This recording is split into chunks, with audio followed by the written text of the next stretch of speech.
हम दरख्तों और पौधों से अपने मुल्क को सजाएंगे इंशाअल्लाह। मेरे मुल्क को पौधों और दरख्तों की जरूरत है। आइए बीमारियों के हाथ में और सेहतमंद जिंदगी गुजारने के लिए पौधे लगाएं।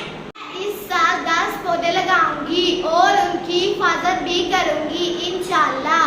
दरख्त और पौधे हमारी अच्छी सेहत के ज़ामिन हैं।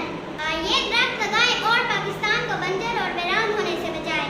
दरख्त जरूरी है क्योंकि मुझे सांस लेने के लिए ऑक्सीजन की जरूरत है।